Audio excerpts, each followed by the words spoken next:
Hello friends, welcome to सरजी classes Prayagraj. इसके पहले के लेक्चर में आपको ये बताया था कि साइंस क्या होता है, साइंस कितने भागों में डिवाइड होते हैं। उसके बाद हमने आपको फिजिक्स का इंट्रोडक्शन दिया था, फिजिक्स को इंट्रोड्यूस कराया था।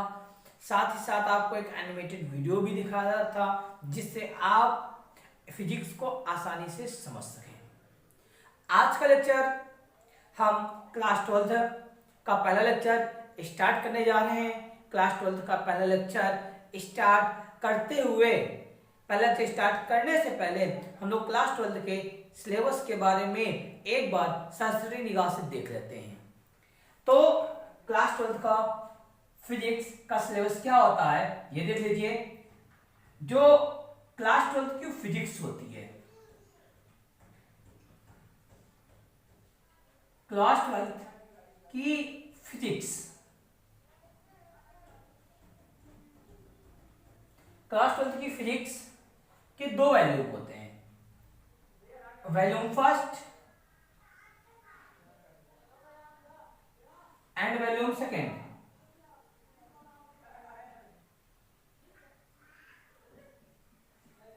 Volume first and volume second.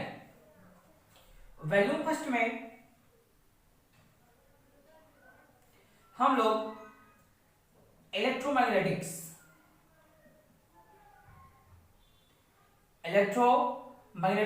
या फिर कह सकते हैं कि वैल्यूम फर्स्ट में हम लोग दो तरह से पढ़ते हैं। पहला सेक्शन पढ़ते हैं इलेक्ट्रो का, इसके बाद का सेक्शन में पढ़ते हैं मैग्नेटो, फिर इसके बाद एक सेक्शन और होता है, फिर इन दोनों का कॉम्बिनेशन हम लोग पढ़ते हैं इलेक्ट्रोमैग्नेटो।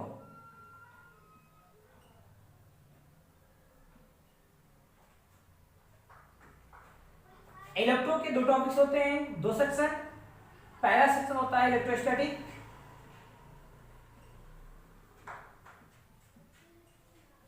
इसका दूसरा सेक्शन होता है इलेक्ट्रोडायनेमिक।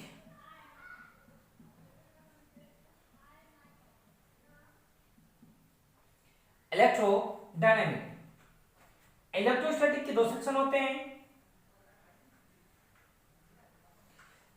पहला सेक्शन ये आपका पहला यूनिट होता है, इसमें आपका पहला चैप्टर होता है, ये आपका पहला यूनिट है, इसमें आपका पहला चैप्टर होता है इलेक्ट्रोस्टैटिक फोर्स।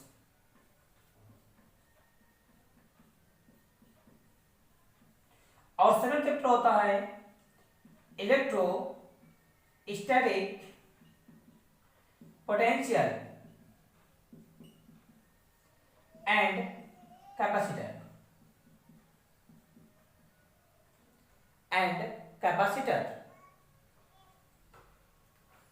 सेम इसी तरह इलेक्ट्रोडायनेमिक में हम लोग थर्ड चैप्टर पढ़ते हैं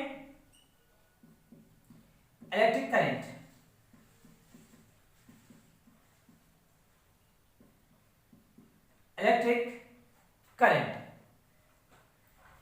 मैग्नेटो में हम लोग मटेरियल एंड मैग्नेटिज्म को पढ़ते हैं। इलेक्ट्रोमैग्नेटिक में हम लोग अल्टरनेटिंग करंट, सर्किट,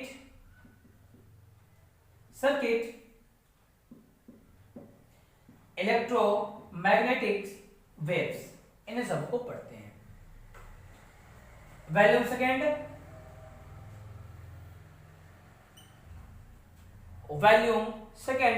में हम लोग पढ़ते हैं ऑप्टिक्स। इसका पहला यूनिट होता है ऑप्टिक्स। ऑप्टिक्स के दो सेक्शन होते हैं, एक होता है रे ऑप्टिक्स, एक होता है वेव ऑप्टिक्स। इसके बाद आता है dual nature of light.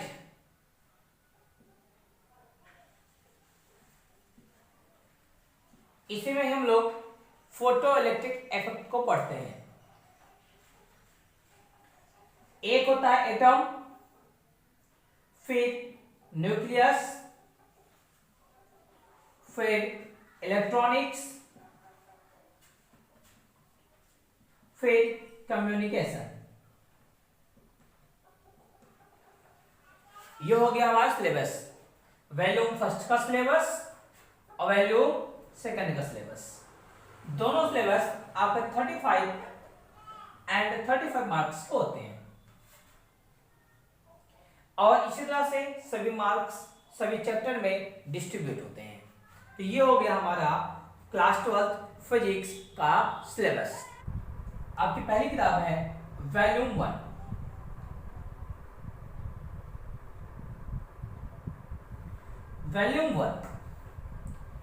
Volume 1 में 2 यूनिट को शामिल किया गया है।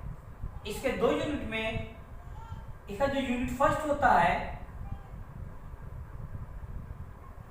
यह आपका इलेक्ट्रोस्टैटिक।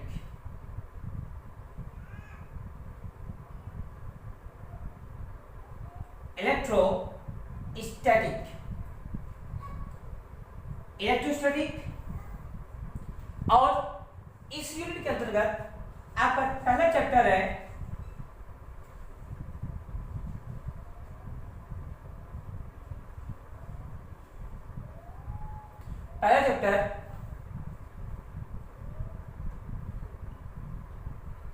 स्थिर वैद्युत क्षेत्र। स्थिर वैद्युत क्षेत्र एवं गॉस का प्रमेय।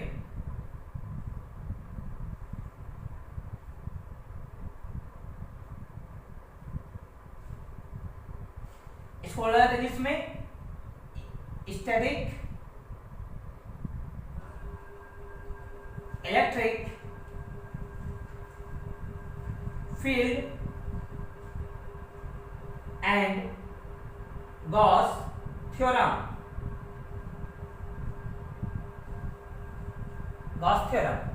ये हमारा चैप्टर फर्स्ट है। तो इस चैप्टर में हमें बहुत सारी चीजों के बारे में पढ़ना है। सबसे पहली बात यहां पर आई है इलेक्ट्रो। यहां पर देख लीजिए इलेक्ट्रिक।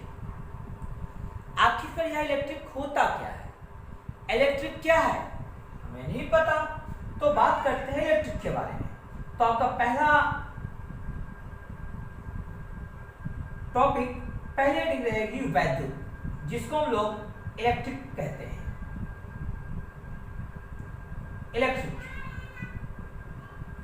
इलेक्ट्रिक क्या होता है और इलेक्ट्रिक शब्द आया कहां से, पहले हम लोग इसके बारे में बात कर लें। जैसे कि वैद्युत के बारे में बात करना है तो वैद्युत शब्द आया कहां से, वैद्युत हम लोग क्यों पढ़ रहे हैं। जैसे बहुत सारी चीजें हम लोग अपनी लाइफ में देखते हैं। लाइफ में क्या देखते हैं, जैसे कि अगर हमारे बाल सूखे हैं, अगर हम कंघी से प्लास्टिक के कंघी से बाल को हल्का सा रब करें और कागज के फाड़ें तो हल्के से छोटे से टुकड़े को वह कंघी उसको अट्रैक्ट कर लेता है। वह उसको अट्रैक्ट क्यों कर रहा है, अट्रैक्ट कैसे कर रहा है, इसी संबंधित एक थेल्स आते थे, थेल्स। उन साइंटिस्ट का नाम है थेल्स। थेल्स ने क्या बताया, थेल्स ने एक एक्सपेरिमेंट किया। उन्होंने एम्बर का टुकड़ा लिया, उन्होंने एम्बर का एक टुकड़ा लिया और उसको ऊन से रगड़ा। जब उनसे रगड़ा तो देखते क्या है कि वह कागज के छोटे छोटे टुकड़े को अट्रैक्ट कर रहा है, आकर्षित कर रहा है।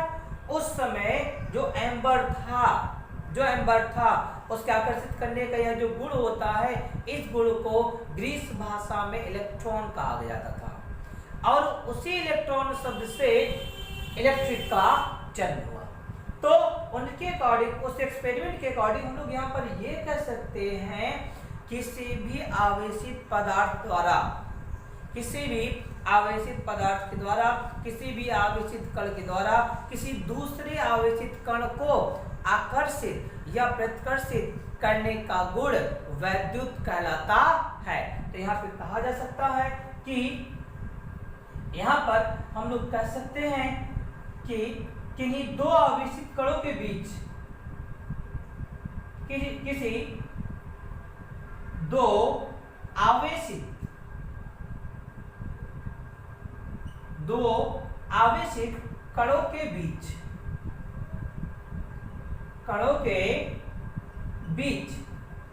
कार्यरत आकर्षण या प्रतिकर्षण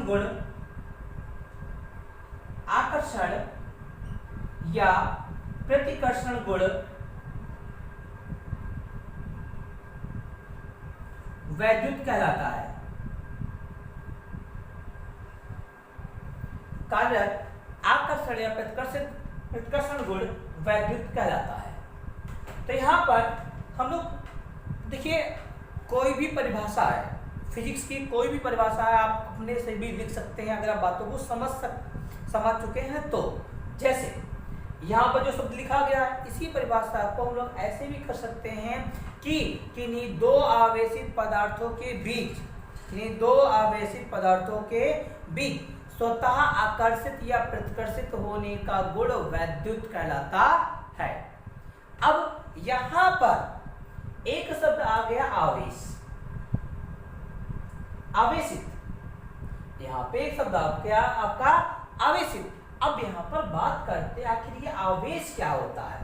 तो यहां पर हम लोग बात करते हैं आवेश के बारे में। आखिर आवेश क्या है, क्यों हम लोग यहाँ पर आवेश के बारे में इतनी सारी बातें कर रहे हैं। तो आपका नेक्स्ट टॉपिक रहेगा आवेश, चार्ज।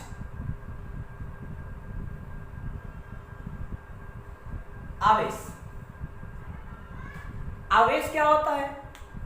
आवेश के बारे में बहुत सारे लोगों ने बहुत सारी बातें किया। अगर हम बात करें आवेश की खोज किसने किया था, आवेश के बारे में सबसे पहले बातें किसने किया था, तो आवेश के खोजकर्ता का श्रेय जाता है थेल साहब। तो यहाँ पे कहा जा सकता है कि आवेश के खोजकर्ता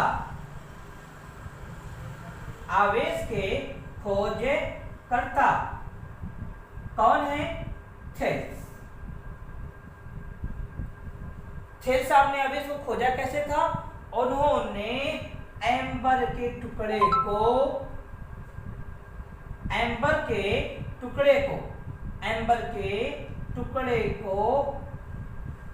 उन्होंने उनमें रब किया था, उनमें रगड़ा था। जब उन्होंने उनमें रगड़ा था तो उन्होंने देखा क्या कि वह कागज के छोटे से टुकड़े को अपनी ओर अट्रैक्ट कर रहा है। तो इस तरह से उन्होंने आवेश के बारे में खोज किया। उसके बाद और भी ज्यादा लोगों ने जानकारी इकट्ठा किया। इसी कड़ी में एक आते हैं गिलबर्ट साहब, प्रोफेसर गिलबर्ट एक साइंटिस्ट का नाम है। गिलबर्ट साहब ने इसी तरह से बहुत सारे एक्सपेरिमेंट किए। जब उन्होंने बहुत सारे एक्सपेरिमेंट किए, उन्होंने बहुत सारे एक्सपेरिमेंट में एक एक्सपेरिमेंट ऐसा किया कि उन्होंने कांच का छड़ लिया। क्या लिया, कांच का छड़। ये आपका कांच का छड़ है, ग्लास। उन्होंने ग्लास की एक रॉड लिया। इस ग्लास के रॉड को उन्होंने ऊन से रगड़ा, एक ऊन का टुकड़ा सेक्शन ऐसा कुछ,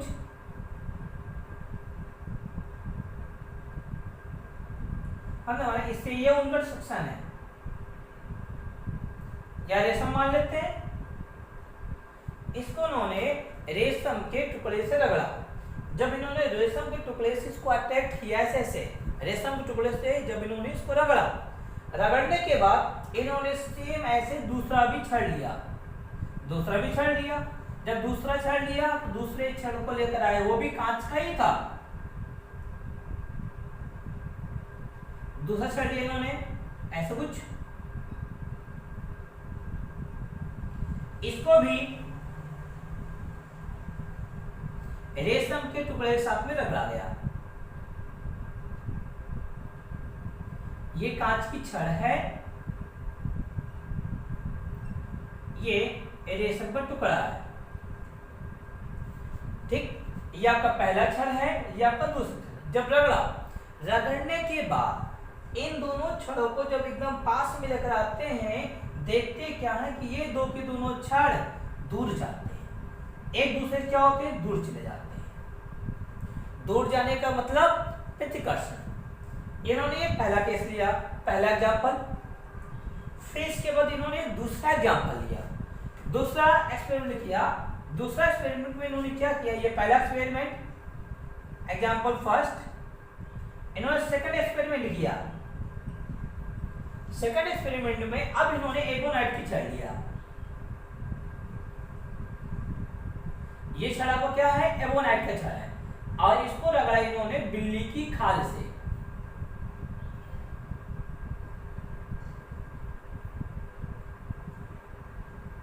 ये आप कहोगे बिल्ली की खाल,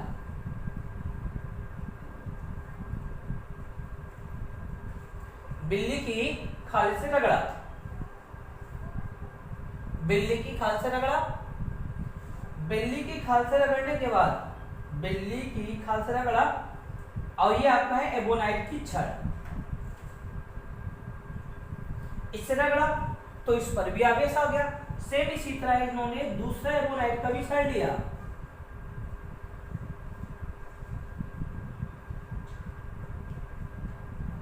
ये सेकेंड एबोनाइट का इन्होंने छड़ लिया, ऐसे समझे कुछ।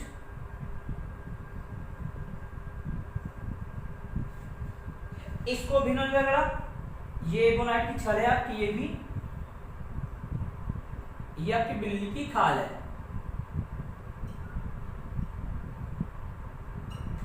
की खाल, एबोनाइट छड़ को बिल्ली की खाल से रगड़ा। देखते हैं ये भी एक, इस पर भी चार्ज आ गया, इस पर भी चार्ज आ गया। जब इसको इसके समीप लाया गया तो ये एक दूसरे से दूर जा रहे हैं। अब इसी में से इन्होंने थर्ड एक्सपेरिमेंट किया।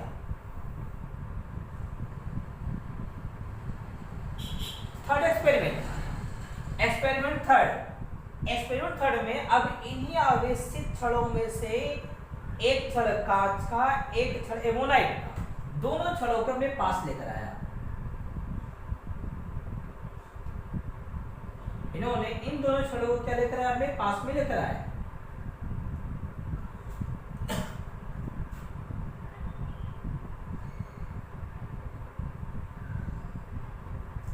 ये आपकी कांच की छड़ है,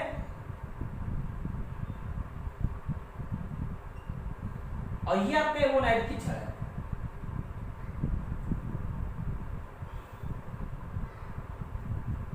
जब इन दोनों के पास में लगा, देख क्या रहे हैं कि ये दोनों छड़ एक दूसरे को अट्रैक्ट कर रहे हैं, आकर्षित कर रहे हैं। और देखो यहाँ पे क्या हो रहा था, देखो दूर जा रही, इधर दूर जा रहे हैं, और यहाँ पर भी ये दूर जा रहे हैं, मतलब यहाँ पर ये प्रतिकर्षण कर रहे थे, यहाँ आकर्षित कर रहे हैं, यहाँ प्रतिकर्षित कर रहे थे। यहाँ पर साफ साफ जाहिर है कि इस पर आवेश अलग है और इस पर आवेश अलग है। जैसे तो इन्होंने अपने एक्सपेरिमेंट का आधार बताया कि आवेश दो प्रकार के होते हैं। आवेश कितने प्रकार के होते हैं, दो प्रकार के होते हैं। How many types of charge, आवेश के प्रकार, आवेश दो प्रकार के होते हैं। आवेश दो प्रकार के होते हैं। इसके बारे में, इस तरह के एक्सपेरिमेंट के आधार पर गिलबर्ट साहब ने यह बताया कि आवेश दो प्रकार के होते हैं, क्योंकि इस पर दोनों एक ही तरह के आवेश नहीं हो सकते। क्यों? क्योंकि अगर दोनों का अगर ये कांच का दोनों को पास ला रहे हैं तो प्रतिकर्षित कर रहा है, दोनों एबोनाइट को प्रतिकर्षित कर रहे हैं। लेकिन जब एबोनाइट और कांच को ला रहे हैं, दोनों अट्रैक्ट हो रहे हैं। इससे साफ जाहिर होता है कि आवेश दो प्रकार के होते हैं। इसको किसने बताया था? गिलबर्ट के अनुसार। गिलबर्ट के अनुसार आवेश दो प्रकार के होते हैं। अगर हम लोग यहां पर यह बात करें, फिर इसी एक्सपेरिमेंट को बेंजामिन फ्रैंकलिन साहब ने बताया। बेंजामिन फ्रैंकलिन साहब ने फिर से एक्सपेरिमेंट किया। उन्होंने देखा कि भाई जब कांच की छड़ को रेशम के टुकड़े से रगड़ते हैं तो कांच की छड़ से कुछ इलेक्ट्रॉन इस रेशम के टुकड़े में पहुंच जाती है, जिसके कारण रेशम का टुकड़ा ऋण आवेशित और कांच की छड़ धन आवेशित हो जाती है। इसी तरह से यहां पर भी कांच की छड़ धन आवेशित और रेशम का टुकड़ा ऋण आवेशित हो जाती है। और यहां पर एबोनाइट की छड़ को जब बिल्ली की खाल से रगड़ा गया तो यहाँ पर ये देखा गया कि जैसे रगड़ते एबोनाइट की छड़ आपका ऋण आवेशित हो जाती है और बिल्ली की खाल आपका धन आवेशित हो जाती है। ये भी ऋण आवेशित, ये बिल्ली खाल धन आवेशित, जिसके कारण जब एबोनाइट की छड़ को एबोनाइट छड़ के पास में लाते हैं तो यह दूर भागते हैं, कांच छड़ दूर भागते हैं, लेकिन जब कांच की छड़ को एबोनाइट की छड़ के पास लाते हैं दोनों एक दूसरे की ओर खींचे चले आते हैं, यह गुण आकर्षण कहलाता है। तो इस तरह से बेंजामिन फ्रैंकलिन ने बताया। तो यहां कह सकते हैं कि आवेशों का नामकरण किसने किया? आवेश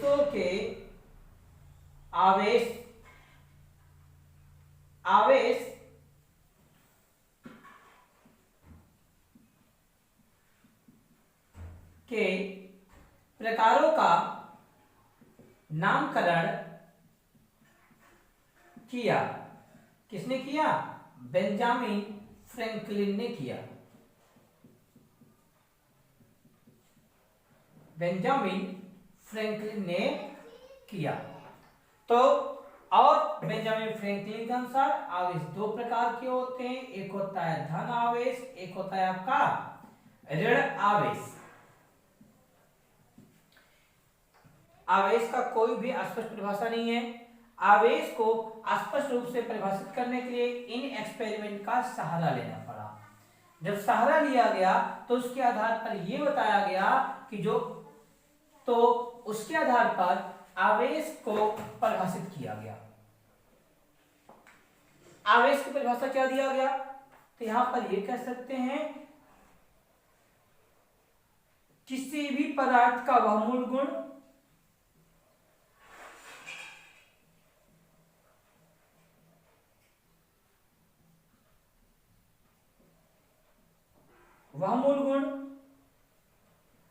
जो उसके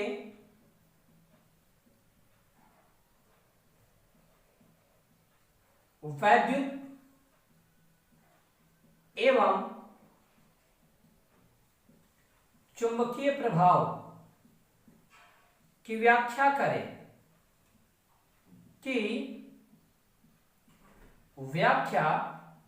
करे आवेश कहलाता है।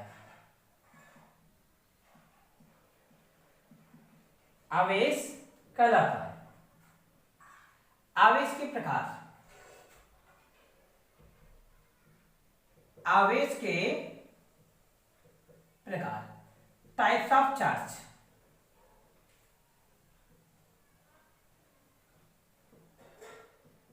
आवेश दो प्रकार के होते हैं, गिलबर्ट साहब ने बताया था, और इन प्रकारों का नामकरण बेंजामिन फ्रैंकलिन ने किया था। और बेंजामिन फ्रैंकलिन के अनुसार इसका पहला प्रकार है धन आवेश, जिसको हम लोग पॉजिटिव चार्ज कहते हैं। कोई भी पदार्थ धन आवेशित कब होता है? धन आवेशित तब होता है जब वह इलेक्ट्रॉनों का त्याग करता है, क्योंकि देने वाला दान ही होता है।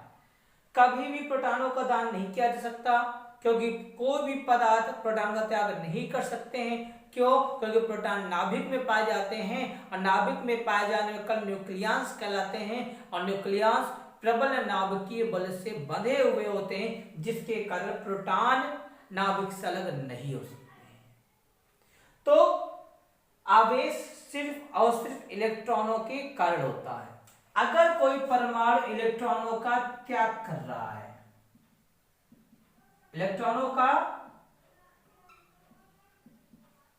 अगर कोई परमाणु इलेक्ट्रॉनों का त्याग कर रहा है तो वह परमाणु धन आवेशित कहलाता है। जितने इलेक्ट्रॉनों का त्याग करता है उसके बराबर उस पर धन आवेश आ जाता है। जैसे सोडियम का परमाणु क्रमांक 11 होता है, इसका इलेक्ट्रॉनिक नंबर 281 होता है। यह अपना स्टेप कंप्लीट करने के लिए या तो एक इलेक्ट्रॉन को बाहर दे या कहीं से बाहर से 7 इलेक्ट्रॉन ले, तब जाके इसका स्टेप कंप्लीट होगा। तो यह 7 इलेक्ट्रॉन लेने के लिए इसके लिए बहुत ज्यादा एनर्जी की आवश्यकता होगी।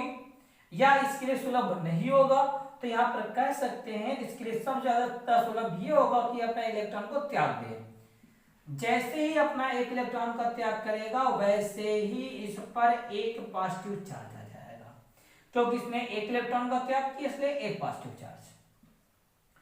वैसे मैग्नीशियम देख लीजिए, मैग्नीशियम 12 होता है, इसका इलेक्ट्रॉनिक विन्यास 2s2 होता है। तो यह अपना स्टेप कंप्लीट करने के लिए 2 इलेक्ट्रॉन का त्याग करेगा या तो 6 इलेक्ट्रॉन का ग्रहण करेगा। तो यह सिर्फ और सिर्फ 2 इलेक्ट्रॉन का त्याग करना इसके लिए ज्यादा सुलभ होगा, इसलिए यह अपना 2 इलेक्ट्रॉनों का त्याग करेगा। 2 इलेक्ट्रॉनों का त्याग कुछ इस तरह से करेगा, तो यहां पर कहा जा सकता है 2 इलेक्ट्रॉनों का त्याग कर रहा है इसलिए डबल पॉजिटिव चार्ज। इसका दूसरा प्रकार होता है ऋण आवेश।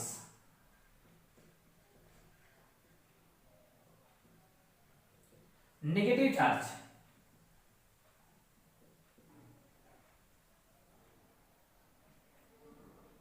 Negative charge. नेगेटिव चार्ज क्या होता है? नेगेटिव चार्ज जब भी कोई भी परमाणु इलेक्ट्रॉनों को ग्रहण करता है, इलेक्ट्रॉनों को ग्रहण करता है, तो वह ऋण आवेशित परमाणु या पदार्थ कहलाता है। जितने इलेक्ट्रॉनों को ग्रहण करता है उतने इलेक्ट्रॉनों के बराबर उस पर ऋण आवेश आ जाता है। यहां कहा जा सकता है, जैसे क्लोरीन देख लीजिए, क्लोरीन के 17 परमाणु क्रमांक होता है, इसका इलेक्ट्रॉनिक विन्यास 2s7। तो इसके लिए सुटेबल यह होगा कि यह अपना एक इलेक्ट्रॉन कहीं से बाहर से ले, यह 7 इलेक्ट्रॉन का त्याग करे। तो यहां पर लिखा जा सकता है कि क्लोरीन अपना कहीं से एक इलेक्ट्रॉन लिया, कहीं से एक इलेक्ट्रॉन लिया, इसका स्टेप कंप्लीट हो गया, जिसके कारण इस पर एक ऋण आयन आ गया, एक नेगेटिव चार्ज। ऐसा ऑक्सीजन देख लीजिए, इसका परमाणु क्रमांक 8 होता है, 2 और 6। तो यह अपना स्टेप कंप्लीट करने के लिए 2 इलेक्ट्रॉन बाहर से लेगा, मतलब ऑक्सीजन ने 2 इलेक्ट्रॉन बाहर से लिया, इसलिए इस पर 2 नेगेटिव चार्ज हो गया। ठीक है, इस तरह से आवेश आपके 2 प्रकार के होते हैं, पहला धन आवेश, दूसरा ऋण आवेश।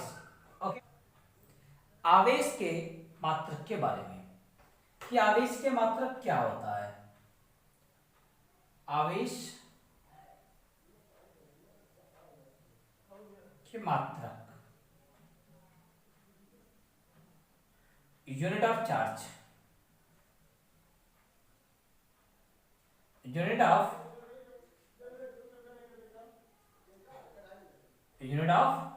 चार्ज। आवेश को स्मॉल क्यू अक्षर से प्रदर्शित किया जाता है। आवेश को हमेशा हम लोग स्मॉल क्यू अक्षर से प्रदर्शित करते हैं। हम लोग ये जानते हैं कि Q बराबर होता है I इंटू टी।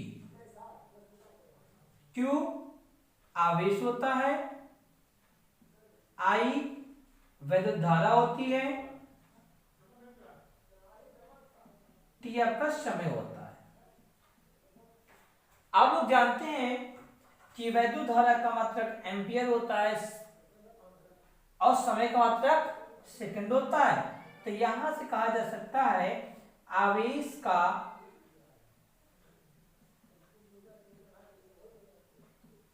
SI मात्रक, I का मात्रक एम्पियर, एम्पियर को कैपिटल H से रिप्रेजेंट किया जाता है। समय का मात्रक सेकंड, सेकंड को स्मॉल s अक्षर से रिप्रेजेंट किया जाता है, तो इसका मात्रक हो गया एम्पियर सेकंड। अगर मात्रक एम्पियर सेकंड है और इस एम्पियर सेकंड को ही कूलाम कहा जाता है। कूलाम को अंग्रेजी के कैपिटल लेटर C से प्रदर्शित किया जाता है। अगर हमें कूलाम का पूरा नाम लिखना है, इसको स्मॉल लेटर से लिखेंगे, COULOMB, कूलाम। यह आपका हो गया आवेश का SI मात्रक। अगर हम लोग आवेश के मी सूत्र के बारे में बात करें, आवेश का विमीय सूत्र आपका होता है m0, क्योंकि यह मास पे डिपेंड नहीं करता, लेंथ पे डिपेंड नहीं करता, लेकिन टाइम पर डिपेंड करता है, इसलिए t इसकी पावर 0 नहीं होगी, एम्पियर है इसलिए यहां पर m0 l0 t a। ये हो गया आपका आवेश का विमीय सूत्र। आवेश के अन्य मात्रक भी होते हैं, जैसे आवेश का सबसे छोटा मात्रक, आवेश का सबसे छोटा मात्रक फ्रैंकलिन होता है। क्या होता है? फ्रैंकलिन। इसको हम लोग Fr से रिप्रेजेंट करते हैं। यह किस सिस्टम में मात्रक होता है? यह सीजीएस पद्धति में मात्रक होता है। सीजीएस पद्धति का मात्रक होता है। और इसका आवेश का स्थिर वैद्युत मात्रक,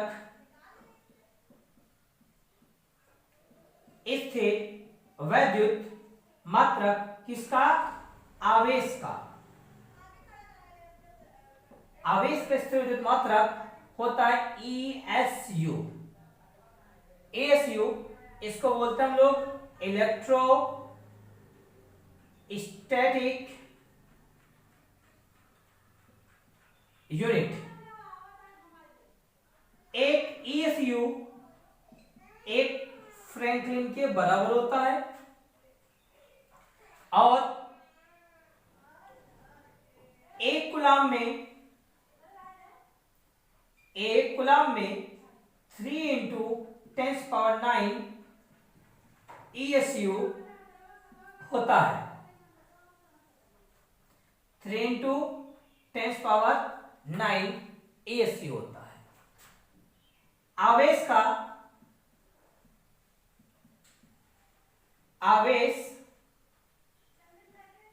का वैद्युत चुंबकीय मात्रक,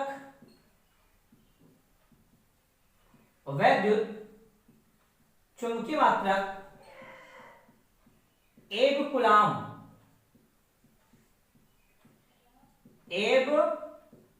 कूलाम या इसी को हम लोग EMU इलेक्ट्रो मैग्नेटिक यूनिट भी कहते हैं। इलेक्ट्रो मैग्नेटिक यूनिट भी कहते हैं। एक EMU 3 × 10⁻10 फ्रैंकलिन या ESU के इक्वल होता है। हम इसी को लिख सकते हैं 3 × 10⁹ फ्रैंकलिन × 10। ये पूरा का पूरा सिस्टम देखिए, ये ESU एक कूलाम के इक्वल है, क्या लिखा जा सकता है 1 कूलाम × 10, या फिर हम ये भी लिख सकते हैं कि एक EMU = 10 कूलाम, 10 कूलाम। ओके, ये हो गया आवेश के कुछ मात्रक। अभी इसके और भी मात्रक, जैसे आवेश का सबसे बड़ा मात्रक,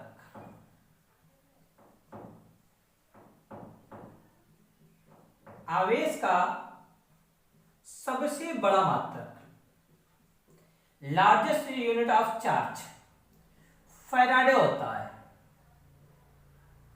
एक फैराडे बराबर 96,500 कूलाम होता है।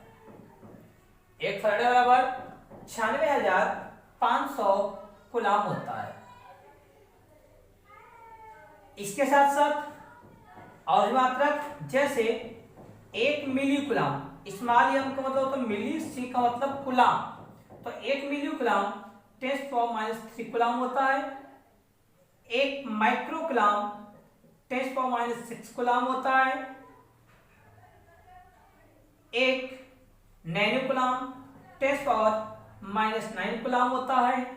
ए वोल्ट पिको कूलम 10⁻⁻12 कूलम होता है। इसके साथ साथ आवेश का एक अन्य मात्रक भी होता है। आवेश का अन्य मात्रक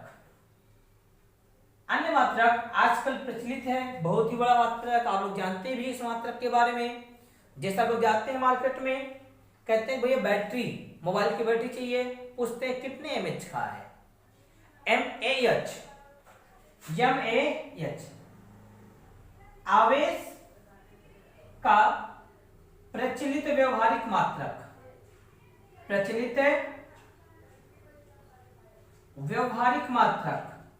होता है